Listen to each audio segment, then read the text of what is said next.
Why? Why?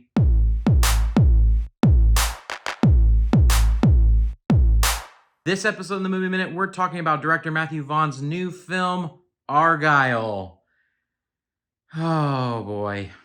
When I first saw the trailer for this movie, I thought, hey, this looks fun. It looks unique. It's from Matthew Vaughn, who brought us the Kingsman universe. He's got style. He's got energy. This is going to be great. So the film is essentially about Ellie Conway, who plays an author who writes espionage novels, who has become fairly famous, kind of like Harry Potter famous. Like everybody is following the characters in these books. The character is kind of played or like in a fantasy world by Henry Cavill, and kind of you're seeing a mix of reality and the book as the movie begins. And then you have this thing come about, right? That the things that she's writing are actually coming true in the real world, right? Amazing premise, really fun premise, really poor execution. So let's jump in and talk about the things that I liked.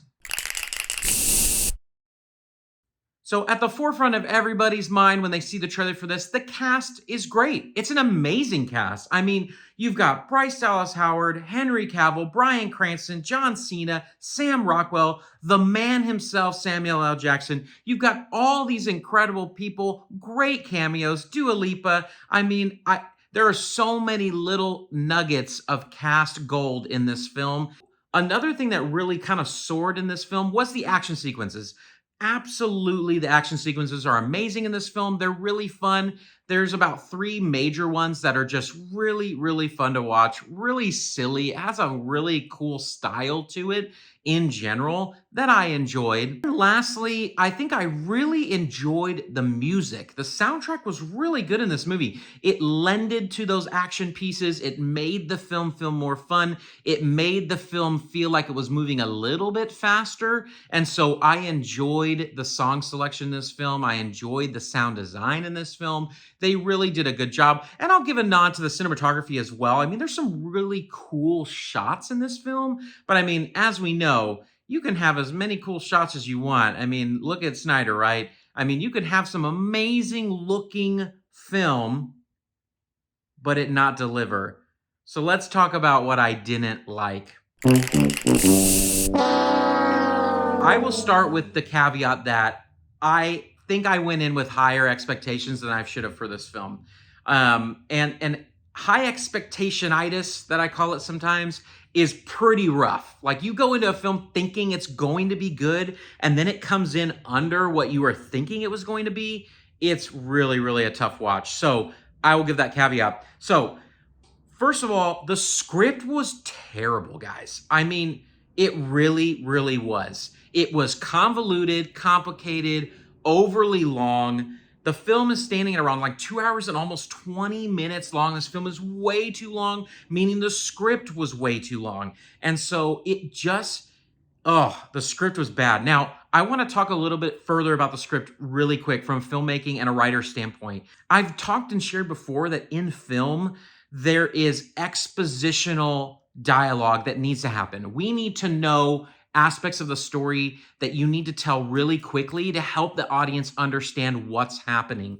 That's okay. It's in every single movie. It has to be in every single movie. But there are times when writers go way too much into expositional dialogue. They lean way too hard into it. This is that movie. This is supposed to be an action comedy. It's supposed to move fast and be fun. And I cannot tell you how many scenes in this movie are just 2 people talking to each other and telling the entire plot through words. No imagery, no action sequences. Like, it is an action comedy, and there really was like 3 major action sequences. The rest was all one-on-one dialogue, and it was terrible. The dialogue wasn't even good. It was cheesy, which I think they were going for a campiness in the film. That was the style, but it just didn't land. It was like bad. Like, I rolled my eyes so many times. I did not laugh a lot in this movie. I laughed a couple times, but not nearly as much as I think the writer anticipated. Second of all, the structure of this story is weird. They just tried to do too much in this film. And I can't tell all the little ins and outs because I don't want to spoil the movie for you. But I mean, there are twists in this movie, okay? Twists are good for movies. But when you have like 7 twists, it starts to get old and it starts to make it feel like the director and the writer are purposefully trying to mess with you. And when you do that to an audience, it doesn't go over well. And that's what this film did. So let's talk about ratings. Entertainment-wise, this was mildly entertaining. I mean, it had me kind of smiling a couple times, but I was very bored throughout this movie. Way too long, bad script, bad combination. So from an entertainment standpoint, probably a 4 out of 10 for me. From a critics rating standpoint, even with all of the great elements of sound and the cast and the action sequences that were there, the film is just mediocre okay. So I'd probably give it a 6 out of 10 for like critical filmmaking rating. So averaged out 5 out of 10 for this film. And from a badge standpoint, I mean, I was so shocked by this, but this movie for me was a total dumpster fire. It might be controversial, but I just thought this movie is a movie that if I was paying for it full price, I would be very upset. This movie is absolutely not worth the price of admission, especially when ticket prices right now are sitting around that like $12 to $15 range and the national, in the national scope of like how much movie tickets cost.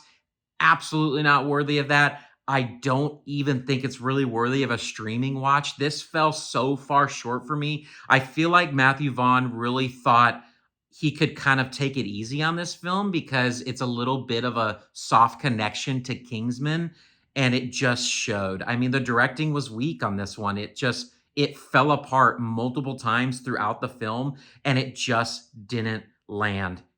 If you like this video, smash that like button for me, subscribe. I'd love to grow this community.